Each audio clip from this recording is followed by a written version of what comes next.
You're listening to Oilers Nation Radio, presented by the Nation Network. Subscribe for free on iTunes, Spotify, or wherever you get your podcasts from. Welcome into episode 95 of Oilers Nation Radio. I'm not used to doing the intros because I just about said this was Nation Real Life. It is not. Oilers Nation Radio, as always, brought to you by the fine folks over at Sherwood Ford, The Giant. You can find them on Twitter at Sherwood Ford, on Instagram at Sherwood Ford, The Giant. Bagged Milk not here today. Neither is Rick, but we got Zach filling in. Zach, how's it going? It's going good, my friend. It's been a hot minute since I've been on one of these podcasts, so it's great to be back. Always love having you on. We got Nation Dan as well, and I should tease this right off the bat. We're going to have a special guest coming up in, I think, about 15-ish minutes is a good time frame there, but Nation Dan, you got the old Friedman bump this week, so I'd imagine it's been an exciting 24 hours for you. Well, yeah, I'm not used to having the old phone blow up, but yeah, it was out driving in the storm and I tweeted somebody else's video randomly enough and just used the tweet video function. And then all of a sudden I was getting texts saying that Elliot Friedman tweeted me and Spector, and just the list went on. And it was a weird night of just mentions full of, angry hockey fans that were ready to give up on the season because the entranceway to Fort Hall flooded. I believe initially you got the Chris Johnson bump, which isn't as exciting, I guess. But it was Johnson, and then it was Friedman tweeting saying, this is the video Chris Johnson was talking about, which was you tweeting out a video that someone else posted. Yes, which was actually taken from somebody on Reddit, and then it was taken down by the person on Reddit. It's a whole thing. The internet. The internet. Yeah, the internet is absolutely wild, and that was on full display yesterday. Obviously, I'd assume if you're listening to this podcast, you've seen the videos of the entrance at Rogers Place, or one of them flooded from the storm. And then we also had the whole roof science thing going on where people were like, holy shit, the roof is collapsed. But then other people were quick to jump and be like, wait, no, the roof isn't collapsed. It's always like that.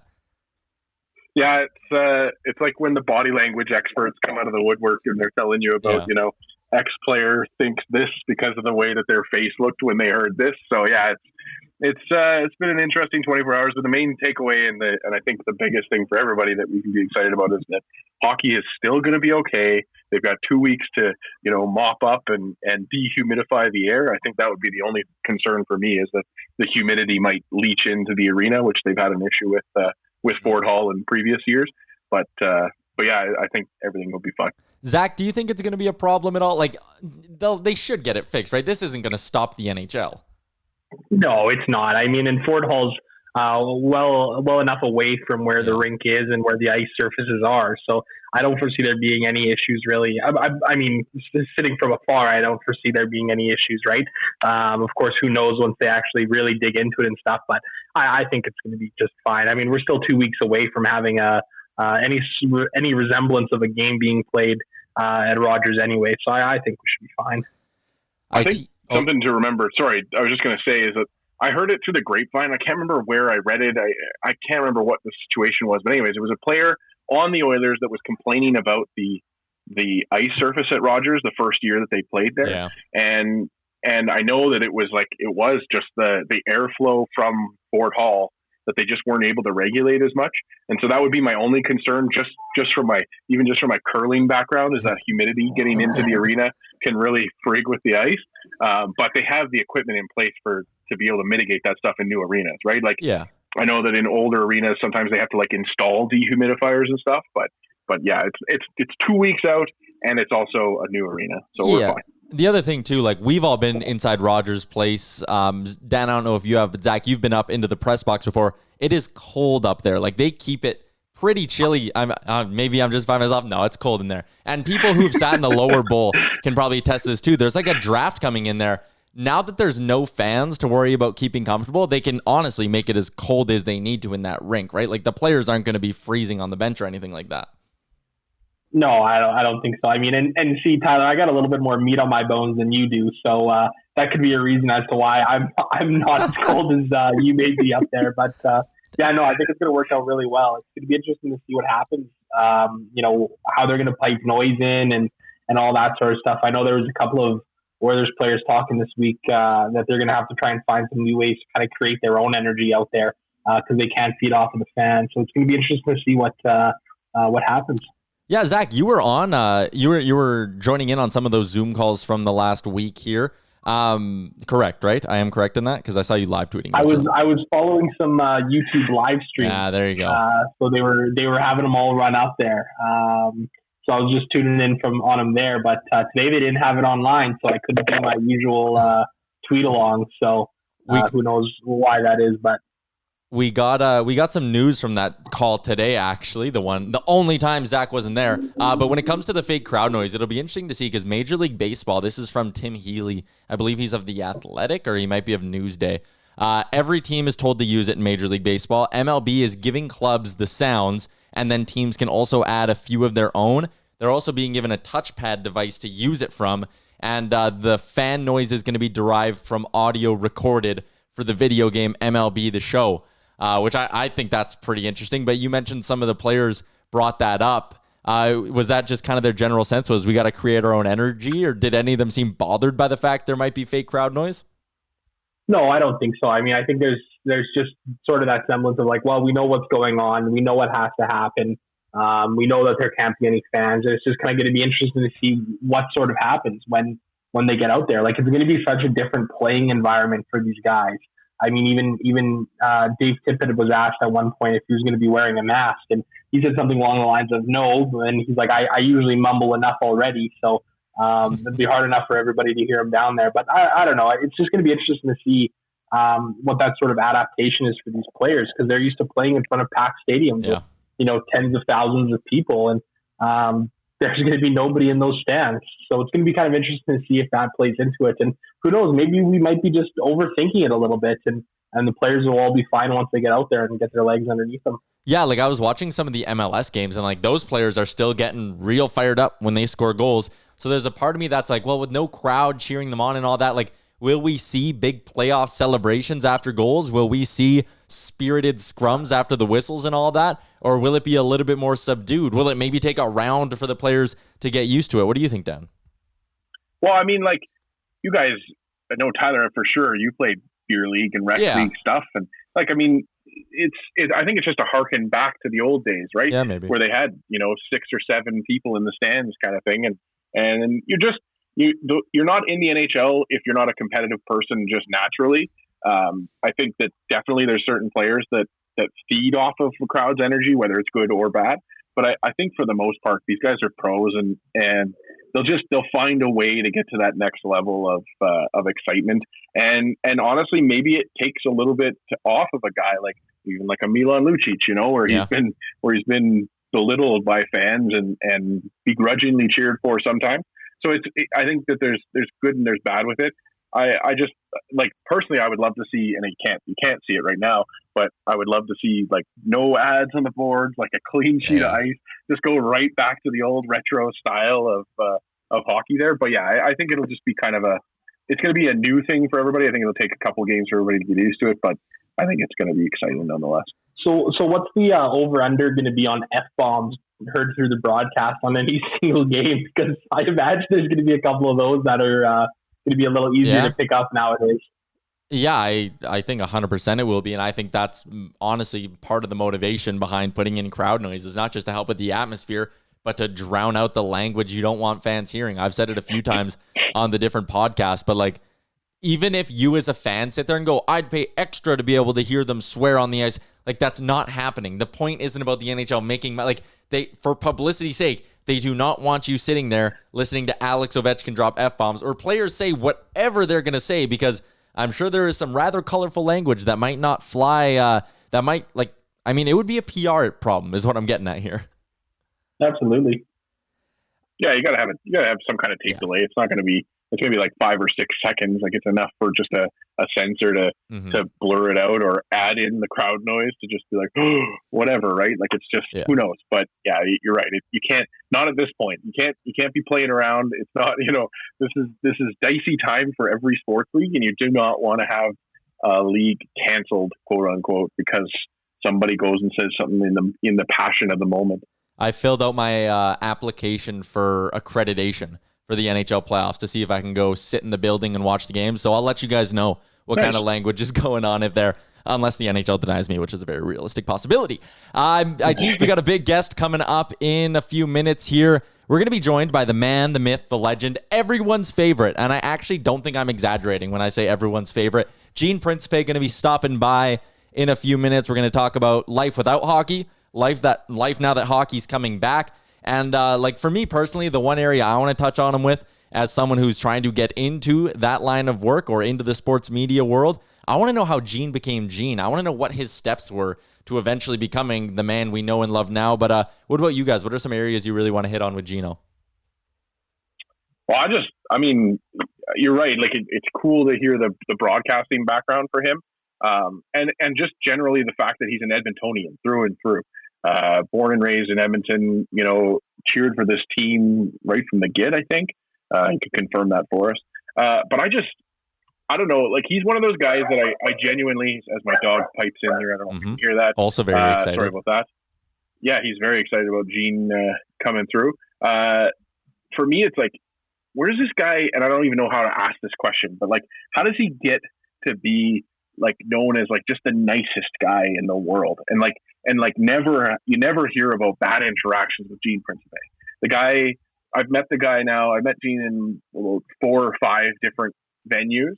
And it's always him talking to just everybody. Yeah. He's not a guy that, avoids interaction with the fans. He was on the streets in Cologne showing people around where, he's 3,000 miles away from his home and he's still showing people around and showing people a great time. It just, I think that Oiler fans, for like, I would say 98% of Oiler fans just appreciate him for what he is and the fact that he's able to make us laugh through some of the worst times as Oiler fans in general. Yeah, definitely. I mean, I know I met Gene once in Red Deer for the Memorial Cup about 4 years ago, and I had the same sort of experience. Like we ended up sitting in the middle of a game for half an hour talking, and he just took such an interest into, me and my journey as to how I got to where I was at that point. And I think that's going to be something interesting too. And I really want to know more about, how he's kind of developed his broadcasting style, because everybody knows Gene Principe for his puns and play on words. And I'm kind of curious to know how he got to have that sort of as his niche. Yeah, and of course we'll talk to him about stepping back into Rogers Place to cover the Oilers. The team been back at it now for about a week, and a few interesting storylines came out of that. We had Caleb Jones unfit to play for the first 3-4 days of camp.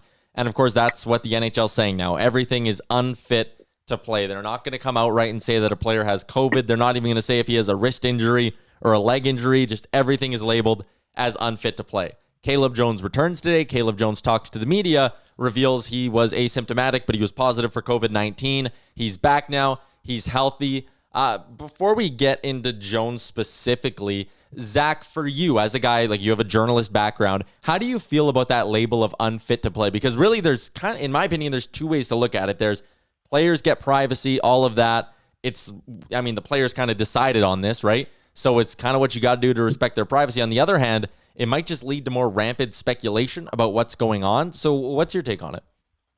I think you're spot on with the second one. I mean, it bothers me personally that the NHL is taking this course of action. I think they should be a little bit more transparent about injuries, and especially when it comes to something like COVID, because it's something that's so in the forefront for every community across the world right now. And I think it was interesting to see Caleb Jones step up and say, well, hey, I actually had it. This is what my experience was. I was asymptomatic. I'm okay now. I think it's really important for these guys because they are looked up to by so many people. So many people idolize NHL players, right? So, and we've seen it already happen, and we're 5 days into training camps. You look at Caleb Jones. I wrote on Monday about how he wasn't, or he was deemed unfit to play, and so many question marks came up. And then you look down the highway at Johnny Gaudreau and the fact that he's practicing away from the main group. There's more speculation, I find, that's coming from the NHL choosing to use this language than if they were just upfront and honest about what was going on, And again, too, like Dave Tippett was asked multiple times about the status of Caleb Jones, and you could really kind of hear in his voice that he was being really careful to kind of not overspeak about about what was going on. Or you look at even for Edmonton playing Chicago, a guy like Corey Crawford. Nobody knows what's going on with Corey Crawford. Yeah. It's one of the biggest mysteries around the league right now. And I just feel like there's so much negative speculation that's starting to come out just because the NHL has decided they want to be a little bit more quiet about everything that's kind of going on, which I think is completely the wrong thing to be doing right now. See, I completely understand for both of you guys, especially the journalist kind of feeling there that you want to understand and you want to know where everybody's coming from. But just speaking from my own experience, very early on, I was in close contact to somebody that had possibly had tested for COVID. And just speaking from my own personal experience, that person, it was outed to a couple of people that had no business knowing whether we had been tested or not. And the question started coming at me personally, and I had to deal with it. And the person that was possibly testing positive for this had to deal with it. The thing that I have to think about, or that I think about with players like an Austin Matthews, when Steve Simmons outed his name pretty early on, is that it's a very personal thing in the sense that everything that you did for the last 2 weeks before you get diagnosed gets called into question, right? So every time you went to a McDonald's drive-through, every time that you went to a grocery store, that's all going to be traced contact traced back to you, which is good, because you need people to know, but also, like, there's people in your life that need to hear that, possibly you had COVID and you didn't, you maybe didn't wear a mask that day, or whatever the situation is. There's just a lot of like personal stuff behind it for me that you're absolutely right. This is life altering kind of situation, but it's just, to me, that speaks to the fact that it's like, it's up to the player to be able to come forward and say that they had COVID, rather than some media type, getting a source that says that they had it, and there's no control over, who had contact with me for 2 weeks previous. Like, it's just it creates a nightmare for them personally. So I understand it from both sides of things, but I believe that a player deserves, at this point with a global pandemic going on right now, players deserve the right to be able to control the narrative themselves and speak to it too, because it is important that Caleb Jones comes out afterwards and says, yeah, I was asymptomatic. There's a reason that I wasn't at practice. Here's why, and this was my experience with it. But he did have to let his parents know, and he had to let his family know that he did deal with it. So it's just you see it from both sides of things. It's a really shitty, tough situation for everybody. Yeah, and I guess it comes down to like the general trust between the fan base and players. Because like, I think the three of us, if we saw a player test positive, we would understand that this could happen anywhere. You could be super careful and still get this thing. These players are traveling, like it could happen. But then you're going to get the dumbasses on Twitter. You're going to get the dumbasses on Instagram in the comments being like, what a dipshit, blah, blah, blah. You might get an irresponsible media member starting to question that player's commitment to the team. Like, I'm of the side of, man, if everyone was just responsible and kind of cared a little bit more, like, we wouldn't have a problem saying, oh yeah, this player tested positive. But then you would have the irresponsible assholes who would step out there and be like, oh, what the hell was he doing? He costed them a chance at winning their series, blah, blah, blah, blah, blah, blah, blah. Well, it's interesting you bring that up. I was listening to Elliot Friedman on Bob Stoffler's show this afternoon, and I guess there's some Friedman saying that there's definitely quite a bit of peer pressure going on amongst the players in respective cities right now. Like, it sounds like the players are being pretty hard on themselves and pretty hard on each other in order to kind of remind everybody, like, hey, like, we really need to like keep our shit together here, because I think at the end of the day, the healthiest team is going to win the Stanley Cup this year. Like, I think that's probably what it's going to come down to. Like, whoever has the healthiest players remaining. So I think at the very least, it's good and refreshing to hear that the players are legitimately taking this seriously. And it's not like they're walking outside of the bubble to go pick up some fast food like we saw happen in the NBA earlier this week, right? Yeah, and you mentioned healthiest team wins the cup. I think it could be a situation where, like, if you're not healthy, you might not make it out of the first two rounds, because you're going to have players sitting out here and there. You could have 6 players unhealthy at one point if they do test positive or something like that. But it is good to hear, like you said, that the players give a shit. that they're not being reckless, that there isn't a team out there, a group of players that are like, oh, it's a fucking hoax. I'll go to the bar if I want to go to the bar, right? Exactly. And I think in theory, once everybody's able to get into the bubble, I think things might be a little bit difficult initially getting everybody into Edmonton, everybody into Toronto. But I think once we kind of maybe get through that first batch of potential positive tests, I think there's a good chance that we could see, a lot of these teams staying healthy, because the way the bubble is designed is for exactly that. I mean, the NHL's goal is to keep everybody healthy. I think they've done a damn fine job of building a bubble that is going to be responsible in keeping everybody safe. It's, we're talking about thousands and thousands of people that are going to be coming to Edmonton and Toronto for this tournament, playoffs, whatever the hell you want to call it. On the topic of this, unfit to play and all that, we're going to be joined by Gene Principe in just a little bit here. But the last topic, you hinted at it, Zach. Corey Crawford, deemed unfit to play. It's now day, whatever it is, 4, 5, 6 of Blackhawks training camp. He's not there. We don't know if he's in Chicago. We don't know if it's a upper body, lower body injury. We don't know what it is. The longer this goes on, though, the more I start to go, is there a chance Corey Crawford doesn't play? And if Corey Crawford doesn't play, I mean, that drastically changes things from an Oilers perspective. Absolutely. I mean, I think Edmonton has a really solid advantage coming into this this series, like in the first place. Obviously you got McDavid and Draisaitl, but I was on another podcast last night and I kind of really expressed my sort of appreciation, I suppose, if that's the best way to put it, over the depth that the Oilers finally seem to have up front. And there's a chance for the Oilers bottom six to come in and really make some noise and put up some points. Then you look at that Chicago team and they're not a very deep team up front. They got two decent lines up front. Their bottom six is fairly weak and pretty young. Their defense is abysmal, and Duncan Keith and Brent Seabrook are far from the defensemen that they used to be many moves ago. And then, you're right. You look at what happens if Corey Crawford isn't able to play. I mean, he didn't have a great season in the first place, but, you would still rather have a guy like Corey Crawford in that over a guy like Malcolm Subban, for example, right? Yeah. So I think that if it turns out that Crawford is not able to play, it's only going to add to the Oilers' ability, I think, to come out on top of the series. Well, yeah, it seems like it sounds very rough of me to say, but it only seems fair that Chicago should have some struggles. I don't know, like there's a team that dumped off everybody. They dumped off Robin Lehner, who's probably their best goalie this year at the trade deadline. They weren't planning on having a playoff berth as a result of the deals that they made. They traded Gustafsson too. Yeah. So I mean, like, when your backup goalies are what Vegas is, what was like fourth option in net. I don't know. It just seems I'm okay with it. Like I agree with you guys. We talked about it. You guys mentioned it before in the previous topic that that the healthiest team is going to win the cup.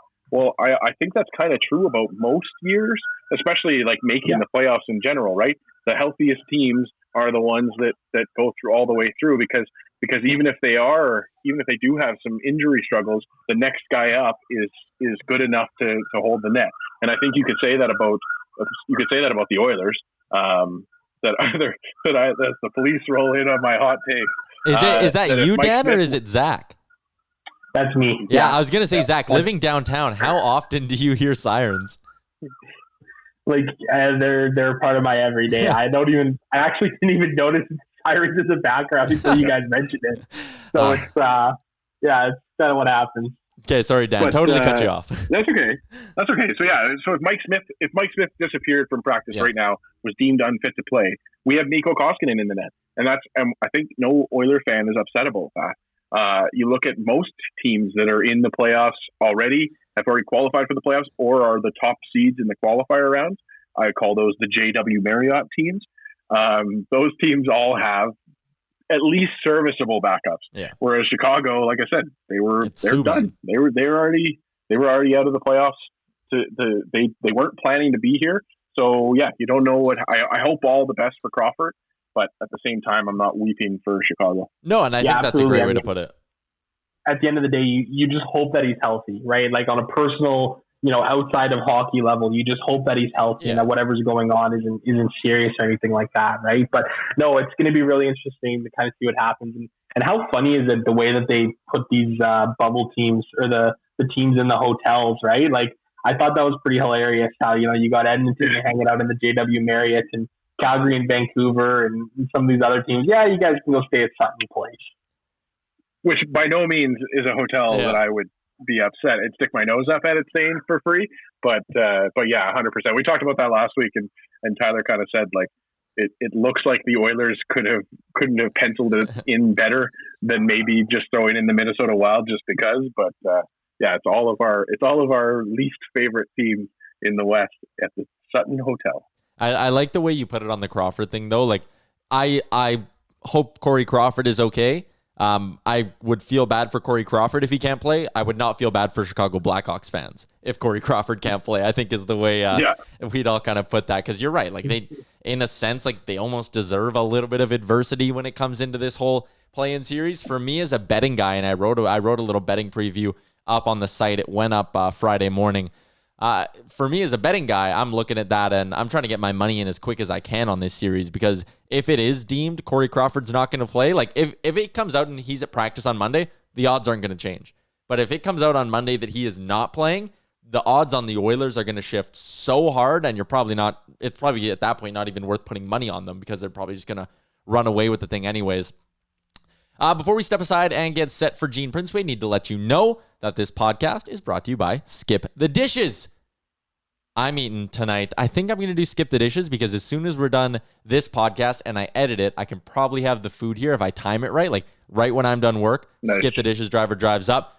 Don't forget, tip your driver. They got tons of Edmonton and area restaurants on there as well. I'm out in St. Albert. I can get Skip the Dishes out in St. Albert as well.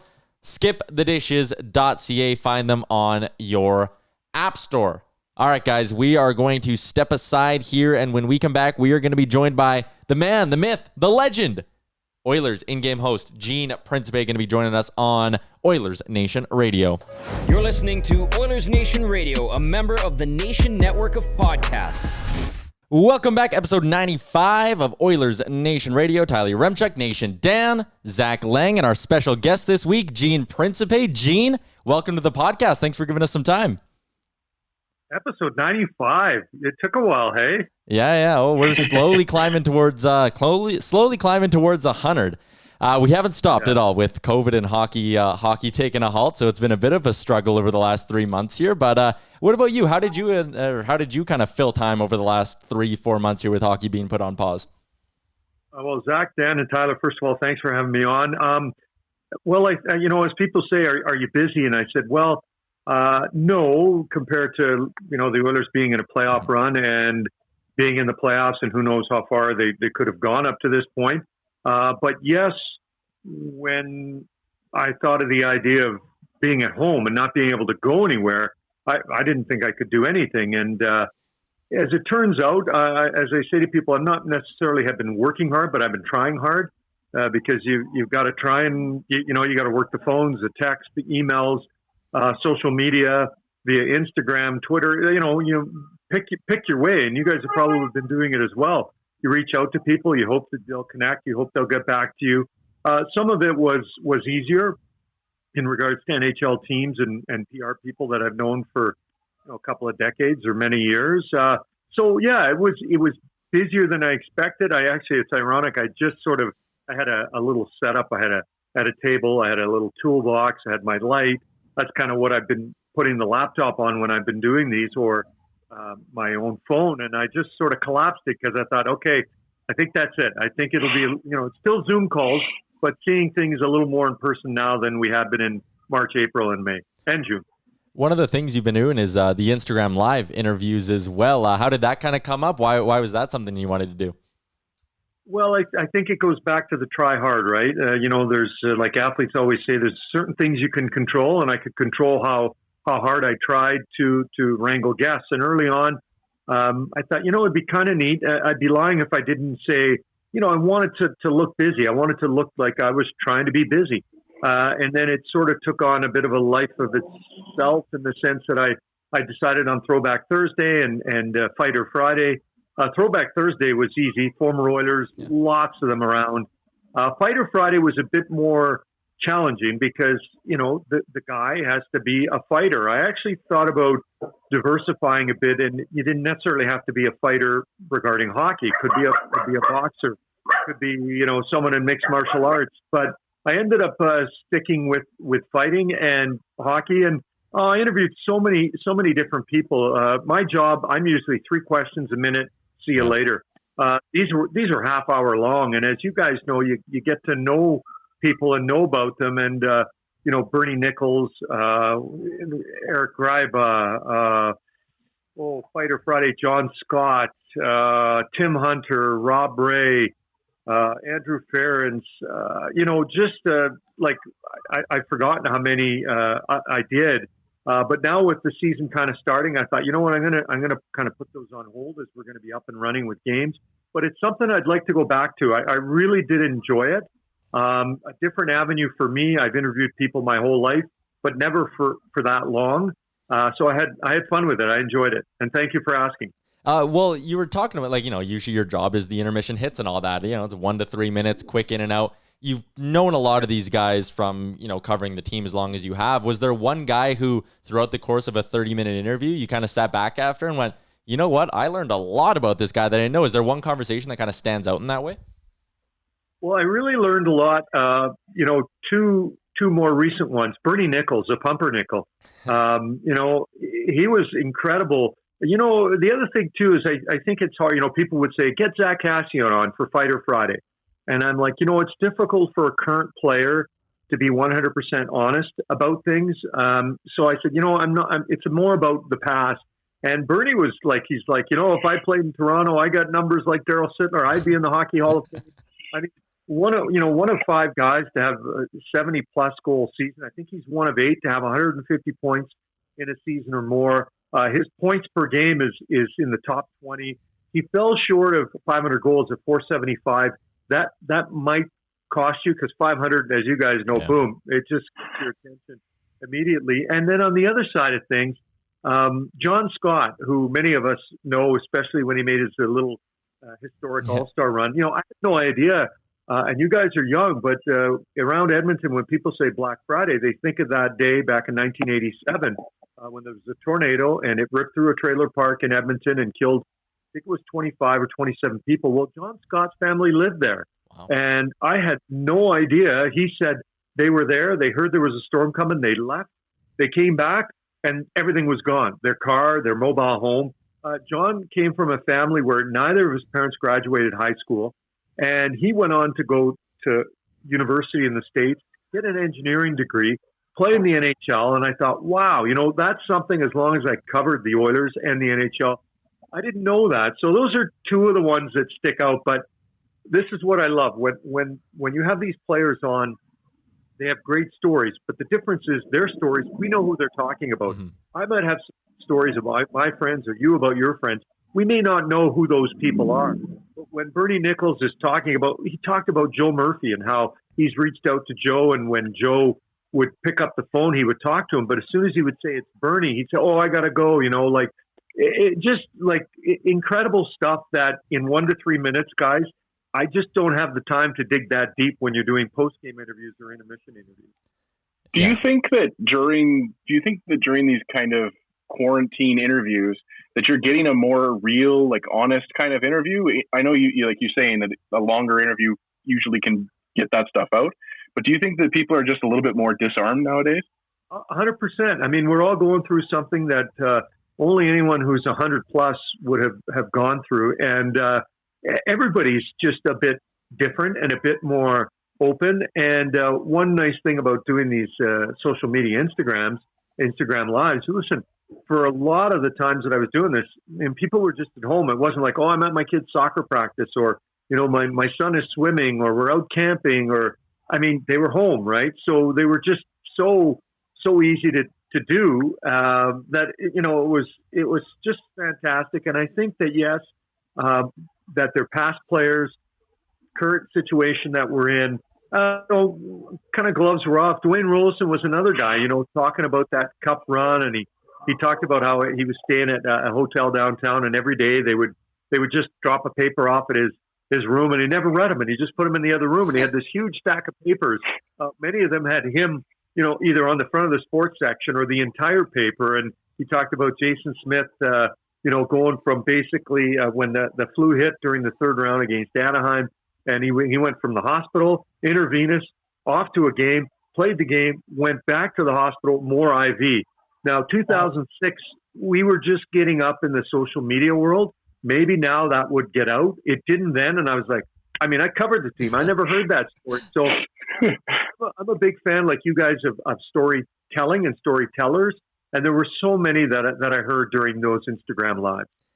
Well, speaking of storytelling, let's hear your story. Because as we have, we've had a few ex-Oilers on and all that, and we like to know, when they're coming up through minor hockey, when was the moment they thought they could be a professional hockey player? For you, when did you make the decision that journalism broadcasting was going to be your career? Well, I was pretty young. My dream was to wear the Italian national soccer jersey and play for Italy in the World Cup. It wasn't going to happen, but this kid from the north side of Edmonton who loved playing soccer dreamed of taking it as far as he could. And I remember, not the case anymore, but back when I was playing U16 soccer, I was playing club soccer, and they had tryouts for the provincial team. We had no indoor bubbles, no indoor facilities, so we would train at Commonwealth Stadium. And I remember getting cut, not the first cut, but certainly not the last cut. And you're about 14, 15, and you're kind of going, well, what am I going to do? I was kind of heading into high school, and I'd always loved sports and loved watching sports. And I thought, well, if I can't be a pro athlete, what would kind of be the second best thing? And I thought, well, to cover pro athletes would be the second best thing. I love sports. I love playing all sports, basketball, volleyball team, hockey, soccer, other pickup sports. I wasn't, too fast enough or smart enough. I just wasn't that good at anything that I could ever take it as far as professional. So my plan B was to do that. I had a plan C and a plan D. I also thought about being a psychiatrist and a lawyer. And as I was going through high school, I thought the marks aren't really there for that. But I didn't want to go to school for 7 more years. I got out of high school 17, and I was like, I don't really want to go to school for 7 years. I just didn't have interest in doing that to be a psychiatrist or a lawyer. NATE, which you guys are familiar with, it was a 2-year program, and that was my first choice anyways. I said, okay, I want to get through that, and I want to start working and get going. So that was kind of the background that took me through my teens and into NATE and helped me graduate from there. Your puns hold up great on the air. I don't know how they would have worked in a courtroom, though, hey? Yeah, that's absolutely criminal. I hate to judge you, but yeah, I'm not sure. No, I don't think that would. The judge would have to be pretty understanding, to help with. But you're right. I think sports is a better avenue for puns than dealing with judges and lawyers, or dealing with people who are not maybe have mental health challenges or have some issues they want to talk to a psychiatrist about. You mentioned wanting to get in Nate and get out as quick as you can. Sorry, Dan. No, you go, because I'm gonna. Okay, I was just gonna say, like, one of the things, Gene, we talked about what we were going to ask you in our little preamble, and I didn't know how I was going to work it in, but you're an Edmontonian through and through, and there's something to be said, I think, and I'm just kind of curious of your thoughts. Like, for most people, when they meet media people, it's just kind of, hey, and then it's on to the next person. But for you, every single time I've ever seen you out in public, I'm usually in a queue of people wanting to talk to Gene, and you take your time, and I really, I think that most people that talk or watch this show or listen to this show can agree that you take the time to really give people the time of day, I guess, is the best way to put it. But like, has that ever become too much for you? Is it just it's a mental thing for you to give people the time of day every time? Well, first of all, Dan, thanks for saying that. I definitely try. I remember when my kids were young, they're 17, 19, 21 now, but when they were in school and, kindergarten and in early grades, and they'd see someone come up to me and maybe have a full conversation, go, Dad, how do you know that guy? And I'd be like, I don't know him. They're like, he's coming to talk to you. And then as they got older, they kind of, put 2 and 2 together. I feel like that the public are my bosses. I have distinct bosses who guide me, direct me, and ask me to do certain things. And in some cases, ask me not to do certain things. But I mean, these are the people that make you who you are. And so I always, there isn't enough time in the day sometimes to speak with everybody or make them feel, a little bit extra special by asking more than, oh, hey, how are you? And kind of walking by and asking them a little bit about themselves. I know everything I need to know about me. I don't know about you or Zach or Tyler the way I know about myself. So I like to try and make people feel like I care, which I do. And the way I see it too is someone has taken the time to come say hello to you and talk to you. Listen, people who maybe don't like my work, they usually just kind of, they don't do that. Yeah. So the ones that do, I'm thinking, hey, look at this guy. He appears to like what I do. He's come up to say hello to me. The last thing I want to do is brush him off or have no time for that person, whether it's a guy or a girl or a kid or a senior. I mean, that's the thing with what I do and what you guys do. It's not a small window of age when it comes to the people that might like what you're doing. It's from 5 and 6 year olds up to 65, 75 year olds and up. So thank you for saying that. And I want to be known as someone who knows what they're doing on TV, but hopefully when people walk away from meeting me, they say, hey, he's a pretty nice guy, not a bad guy at all. And I want to carry that into a question that I have too. You have a very unique broadcast style. You have the play on words, you have the puns, and that's really what you're well known for. How did you kind of develop that style, and how did you kind of decide, I guess, what kind of a broadcaster you wanted to be, and at what point in your career did that kind of come to be? Well, when I first started, back in 1987, I didn't really have an idea of what I was going to be. I just wanted a job and wanted to start working. And then as time went on, I took kind of a humorous approach to things, particularly, I would say, into from 1987, then early in the 1990s, I did a half-hour sports show every night, which was a great avenue to be able to have some fun, to try and entertain, which was something that was really starting to develop back then. And I just kind of kept going with it, with that sort of attempt at entertainment. But then it was 2006.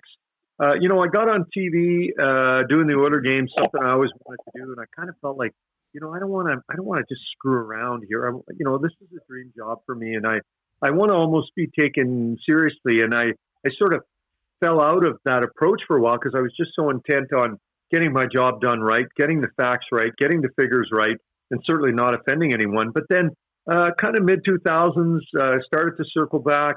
The Oilers had that great run in 2006. The next year, as you guys know, won 2 out of their last 20 games, and I found myself, as I always say, I kind of feel like I'm the first impression of the game, first person you see or the first person you hear, and you want to set a good tone, right? Not, hey, they've lost 5 in a row, power plays 0 for 24, goals against average. Listen, hockey fans, especially Oilers fans, they know exactly what's up as well, if not better than me.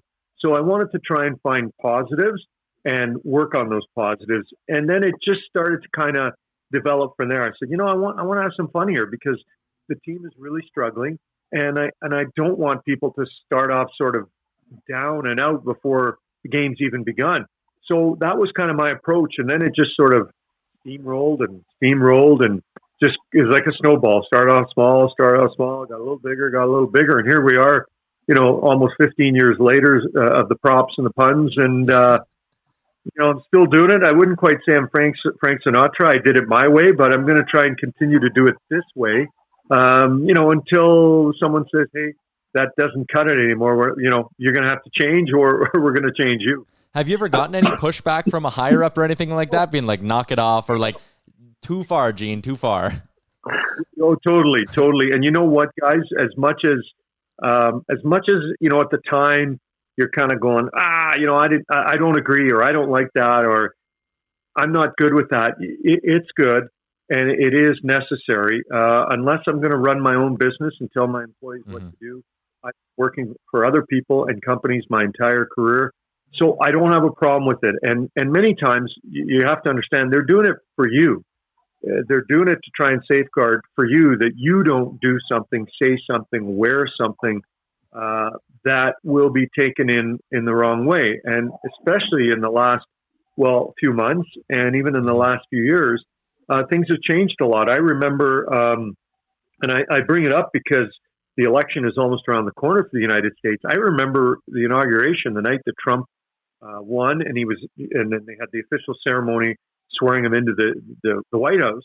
I wore a Donald Trump mask in my opening, and I talked about Talbot building a wall, and I was something about McDavid, hard to trump Connor, right? Okay, so years ago, that didn't seem so bad, but I know that if I tried to do that now, there's no way. Even I would stop myself potentially, or I'd put out the feeler knowing that this likely won't go through. My son happened to get a Trump mask for Halloween, so I had it. And, it was fine. I remember the New York Times wrote a little sidebar on it, just kind of like a 2-paragraph story. And I thought, wow, that's kind of neat. But here we are 4 years later, and it seems 40 years later. I don't think there's a chance I'd be wearing that on TV anytime soon. Yeah, not just yourself, though. I remember, I think it was the Halloween after that or before that, Connor McDavid went dressed as Donald Trump for Halloween that year. And that, I don't think anyone's doing that this coming October. You're right. Absolutely, Tyler, Zach, and Dan. Things are changing, and so to kind of circle back to the question, that's what your bosses are there for, to help you to understand. And I think what I used to do, I did a thing with Drake a few years ago, and I just kind of dressed up as Drizzy, I think is what the kids call him, or what he goes by. And Drizzy Drake.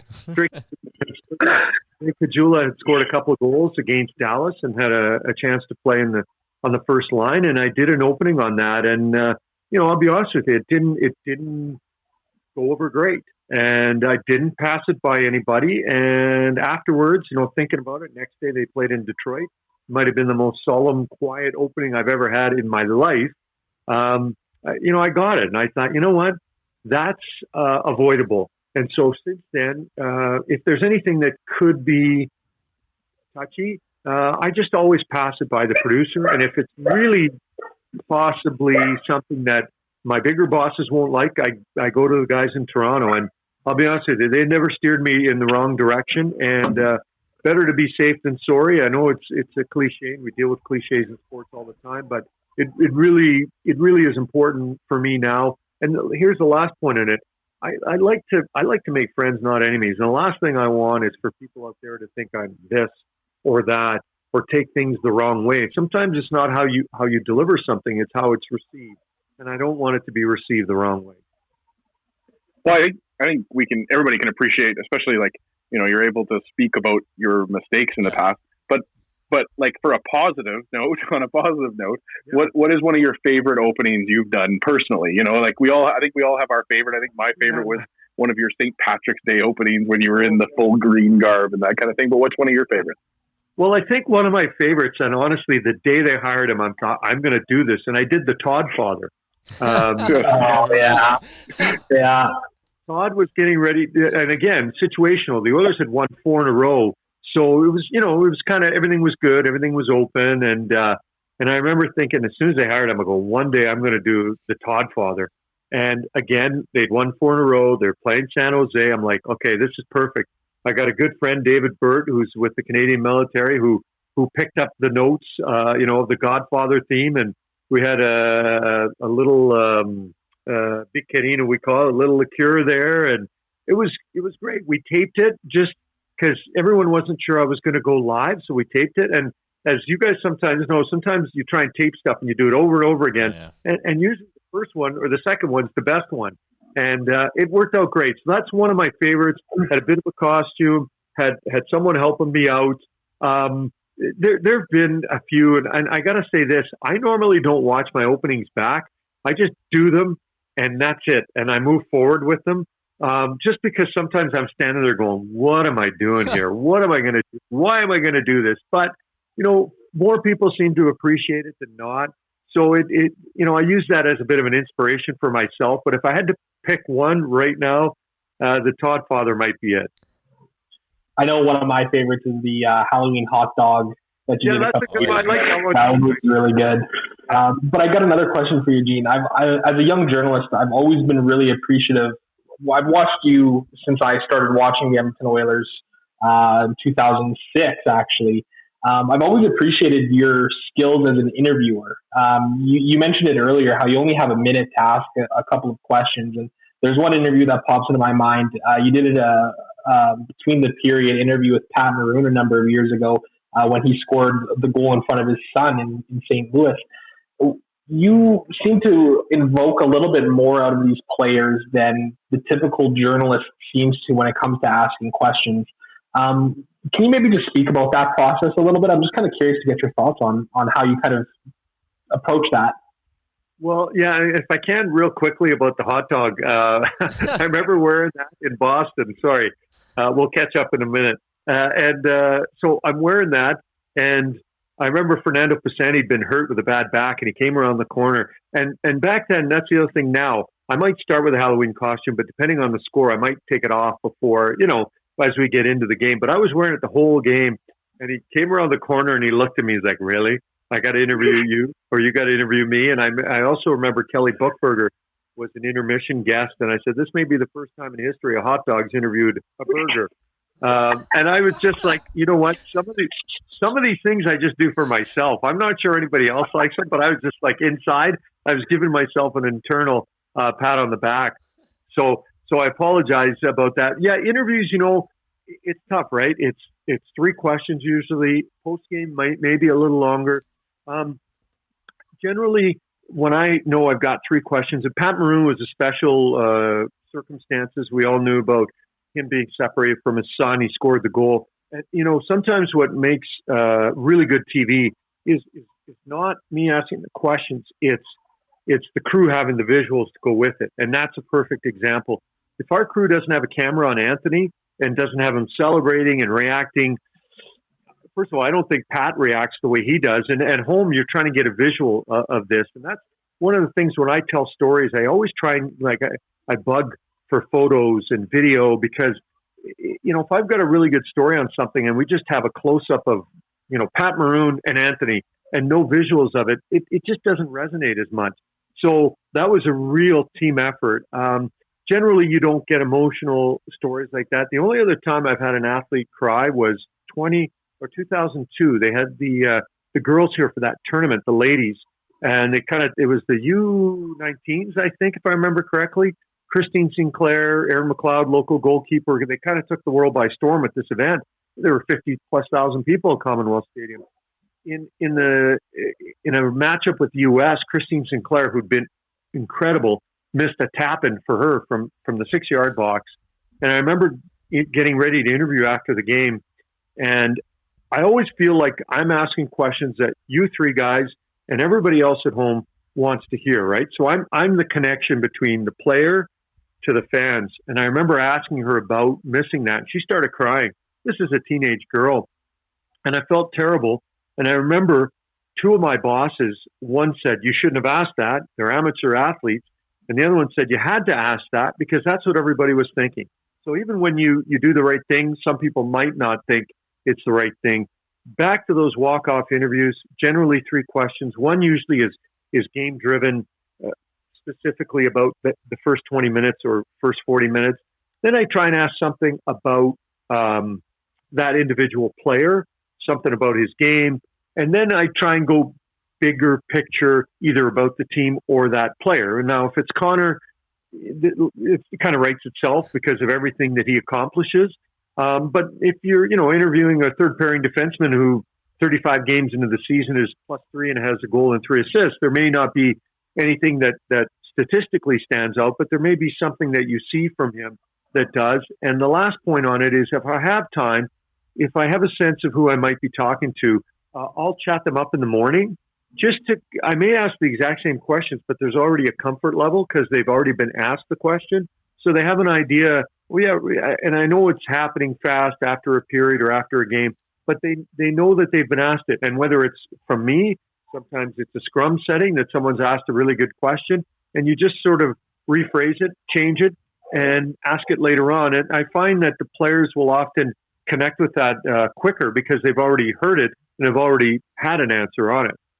well, we know hockey players are sort of infamous for the whole, pucks in deep and the very generic sounding answers. So it's interesting to kind of hear that side of it too.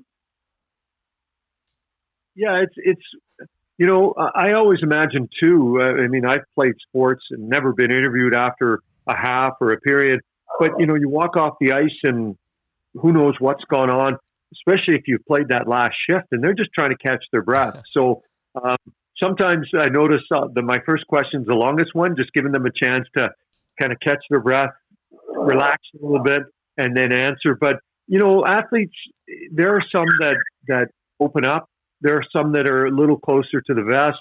There are some that are full of cliches, but I've always felt like this. Doesn't matter what they say. For me, they don't have to do that. So they're doing me a service and all of the viewers.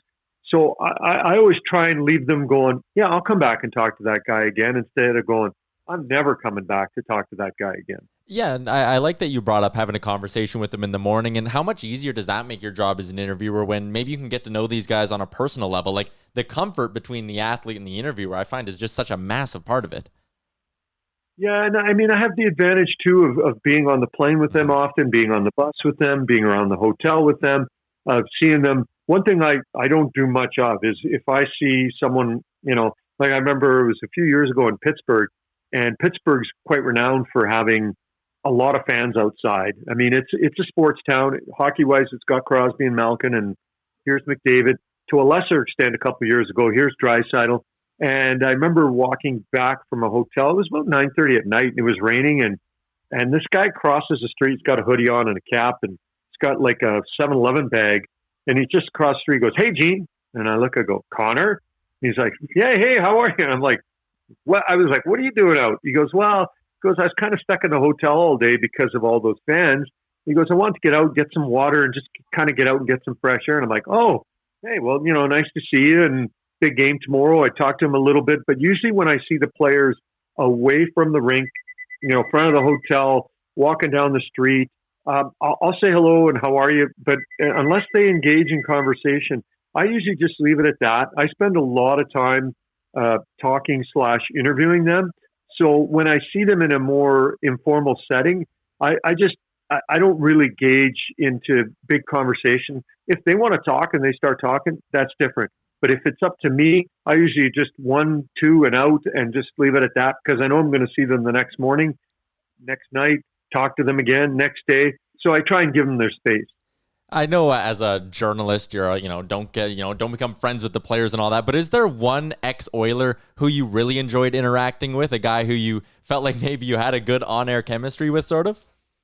Well, two. One is Ryan Smith. Ryan, it was heart and soul. People loved him. People still love him. And I always felt a real connection with him. Listen, my paisan, the Italian stallion, Fernando Pisani, I still remember, and I don't know if we could do this today, but after the 2006 opening round when they beat Detroit, Fernando and I went down to Spinelli's at the Italian Center shop. We set up a nice table there. We had the cappuccino going, and we were just talking about this Northside kid who was drafted, I think, in the 8th round back in 1996, and he hadn't really burst onto the scene yet. He still had more to come. But I just thought, wow, this is so much fun, right? But for the most part, like I don't interact like, people often say, "Oh, do you not go?" I'm 53 now, right? I'm not going out with the players. If they're going to places I'm going, I don't think that's good for me or them, right? It's different now. I'm at the point now where my kids are as old as, the players. I do remember when I first started here and I was 31, and you would end up being around players like a Tommy Salo or Igor Ulanov, players like that were, a little bit older, still not quite as old as me, but on that cusp. I haven't, I like to say that I'm friendly with the players, but not friends with the players. Not because they're mean, they don't like me, or I don't like them. I just like to give them their space. And usually, when I have players' phone numbers, I don't text them just to text them. I text them because of, I've heard something or trying to find something out. And even then, I don't do that very much. I see it as a privilege that they've given me their phone number. So it's in a quote unquote emergency situation that I would ever use that number. to try and find something out regarding a contract or a trade or something along those lines. Well, Gene, we don't want to take up too much more of your time. I don't know if the boys have a final question here as well, but I just wanted to say thank you so much for coming on. It's you genuinely, like I said it earlier, but I think that the three guys here and everybody at the Nation, everybody that has a chance to meet you and interact with you, we really appreciate who you are as a person, not just the personality that's kind of, I think I've said it to you before. You're the band that played the Titanic into the ocean for a couple of years. And we really appreciate that. Oiler fans needed that. It gave us a reason to smile before, there was going to be a frown coming later. So yeah, as an Oilers fan, I appreciate that. And I know the two other guys here do too. Well, I thank you for that. I know we might finish up with a couple more questions, but I've always kind of felt like, especially now as I'm later into my career, it really is about bringing along young kids like you guys to help, if possible, show the way. I've had a nice run. It's 33 years of TV. I hope I've got 7 to 12 more years to go, and maybe a couple more Stanley Cups. But it's been great, and I think now it really is about turning back and answering questions and spending time with people, whether they're trying to be broadcasters or whether they're not. But just being a good part of society. I think that's what we all want to do and be, no matter what our jobs are. I know, speaking for myself, 4 years ago, I had a chance to meet you at the Memorial Cup in Red Deer. And I had just graduated journalism school, and I bumped into you downstairs in the middle of one of the games. And I just remember, much like Dan kind of talked about too, like you took such a genuine interest in me and what I was doing, and how at then 20 years old, I was covering something like the Memorial Cup. And that's a moment that stuck with me for a very long time. So I want you to know that even with that, as a young journalist, it meant a lot to me at the time. It's something that I stick with, or I keep in the back of my mind, I should say, through all these years. Well, that's nice of you to say. I remember that Memorial Cup. That was the Marner, Kachuk, Dvorak line, I think. Oh, they were special.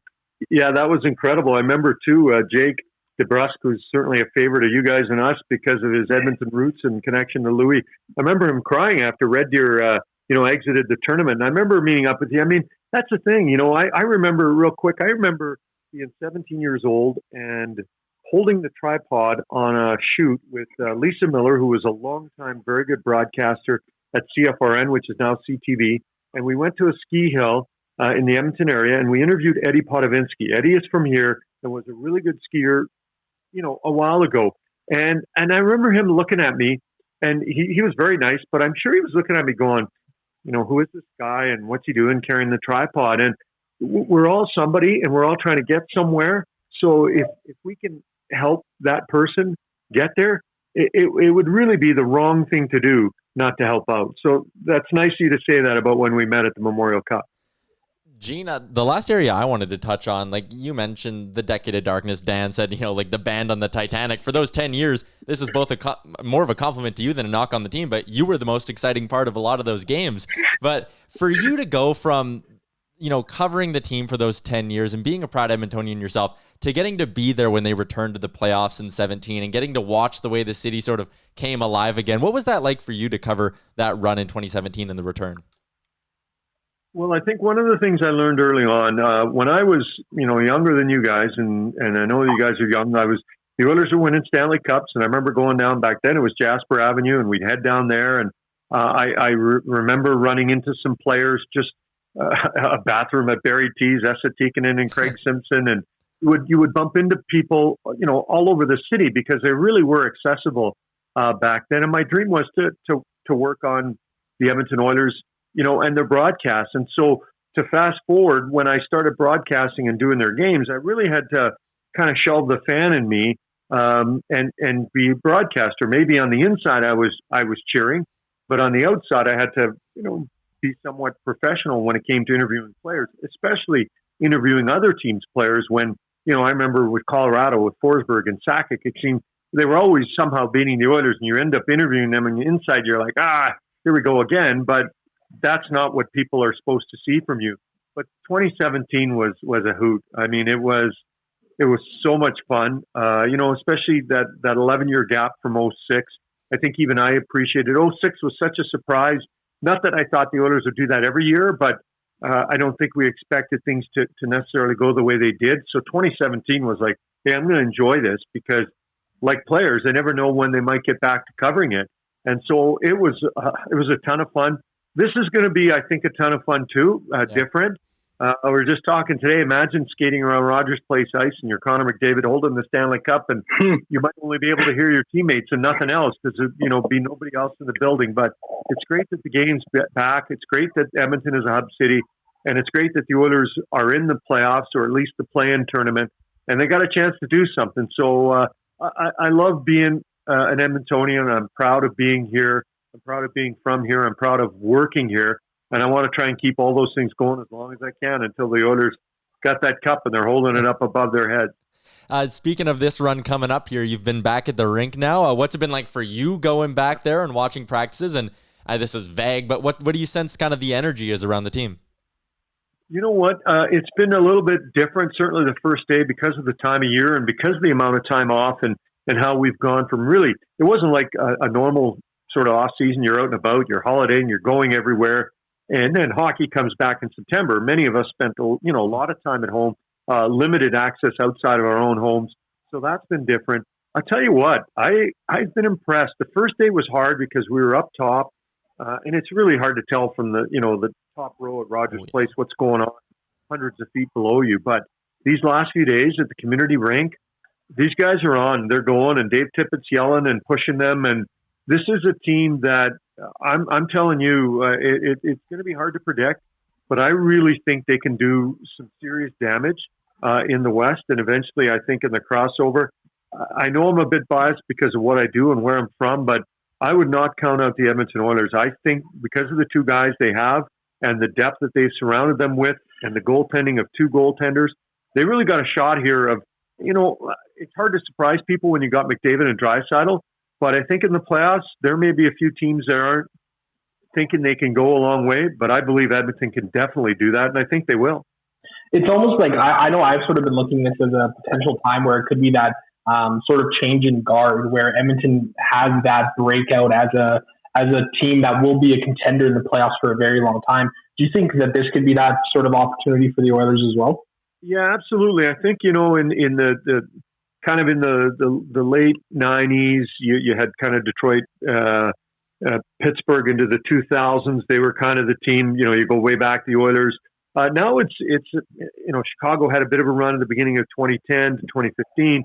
You sandwich in some LA stuff there. Then St. Louis is, if Pat Maroon doesn't score in double overtime in Game 7 against Dallas, Jamie Benn was inches away from putting that puck across the line. Who knows if Dallas is the cup champ? So, Zach, I think you're right. I think that the changing of the guard used to take a long time. The changing of the guard now is like it's changing potentially every year or every second year. And Edmonton is primed to do it. And I know the fans won't be in the building, but I like the I don't know how much of a home ice advantage or a home city or hub city advantage there is, but I think there is some, and I think the Oilers can use that to their advantage. So I think they're primed and ready to go. And I'm telling you, watch Connor McDavid. I know it's obvious, but I just think that this kid has got a lot on the go, and I'm just really looking forward to seeing him, not to mention Leon and everybody. I mean, James Neal, two-time Cup finalist. I mean, they got lots going on for them now that I think could really take them all the way. I feel like I've said last one 3 times now, but I promise you, Gene, this is the last one. We've kept you for a while. A topic we were debating off the top of the show was, on the ice, is it going to have the same intensity that a normal Stanley Cup playoffs would? Will there be the big goal celebrations? Will there be fiery scrums and all that? What's your take on that? Do you think the players will still get dialed in even though there's no one in the stands? Well, you know what? We talked about, or I talked about how, as my first love kind of was soccer and I wanted to be a pro player. Well, I've been watching the Bundesliga since it came back in Germany, and then more recently Serie A in Italy. And I got to admit, when it first started watching it, and I even think the players were just thrown off, right? Because really, it's nothing any of them had ever seen or lived. Some of them, not Alphonso Davies' case, but many of them for a couple of decades that they'd ever been to a match and there'd been no sound and no people around. But I tell you what, after the first couple of weeks, I thought, man, these guys, no yellow cards, no red cards, no hard tackles. It wasn't that it wasn't intense, but it wasn't kind of to that next level. But I found after a few weeks that it was back, and that whether there were cardboard cutouts in the stands like in South Korea, or whether it was just making some crowd noise, they were doing their own thing, irregardless of what was going on outside, in this case, the pitch. So I think it'll be like that for not only the Oilers, but hockey. For sure, it's going to be a little weird to get going. The other thing, though, is, in the Bundesliga, the Serie A, yes, late in their table, but not, quote unquote, playoffs like we have here. I mean, it's NBA. They've got 8 games. I mean, so it's kind of different. So I think that, yes, it'll be a bit of a transition, but it won't be long before, Zach Kassian's doing his thing and Matthew Tkachuk's his thing for Calgary, and hopefully they're doing it against each other. But it'll pick up fast, I would think, Tyler. It won't take long for them to not kind of notice that the fans aren't there, but not have it impact the way they play and how they approach the game. Well, sorry, I don't know if Tyler, do you have anything else you wanted to ask? No, Gene, I was just going to thank you for your time again. And speaking for the two of them, like, as a young broadcaster, you're someone I look up to, and getting to chat with you here for the last 45 minutes was an absolute treat, Gene. Yeah. Hey, guys, listen, thank you for the invite. Keep up the great work with what you're doing. It really, again, when I was your age, there was nothing like this kind of stuff. So any avenue to sort of promote the Oilers and what they do, you guys keep doing it, because you're doing really well at it, and continued success, and look forward to seeing you guys somewhere in the near future. We really appreciate you taking the time, Gene. I think everybody that's listened to this is going to be that little bit more amped up for 2 weeks' time. Thank you so much for taking the time to speak with us, and thank you for being you. And don't ever retire, please. I'll tell my boss that. Take care, boys. There you go. There's Gene Principe, and 45 minutes with Gene feels like 4.5 minutes with Gene. It's I feel like we could have gone forever. I know we had a couple of delays with the Caleb Jones COVID and all that kind of stuff, but I mean, I was amped up to know that this interview was happening, but I think it's even better than you could have thought it would be. Can't beat it. Oh, absolutely. He's amazing. What can you say? He's just such a great, genuine person, and what a treat it was to have him on the show. Yeah. All right, we've been going for long enough here, close to an hour and a half on Oilers Nation Radio. Before we wrap things up, sorry, Tyler, I just wanted to make sure we say thank you to Sherwood Ford again, and Skip the Dishes too for all that they do for this podcast. You took the words out of my mouth, Dan. And we also need to give some love to Oodle Noodle. 10% from all in-store takeout. Curbside orders at all 13 locations are being donated to local charities. For Sherwood Ford, skipthedishes.ca, Oodle Noodle, Nation Dan, or do we call you Danalytic now? Dan from Oilers Nation, whatever. And Zach Lang, I'm Tyler Yaremchuk. Thanks for tuning in to Oilers Nation Radio. Gene Principe, you are an absolute beauty. This episode is over. Thanks for listening to Oilers Nation Radio, a member of the Nation Network of Podcasts. Make sure to follow us on all of our social media to stay up to date and never miss a podcast.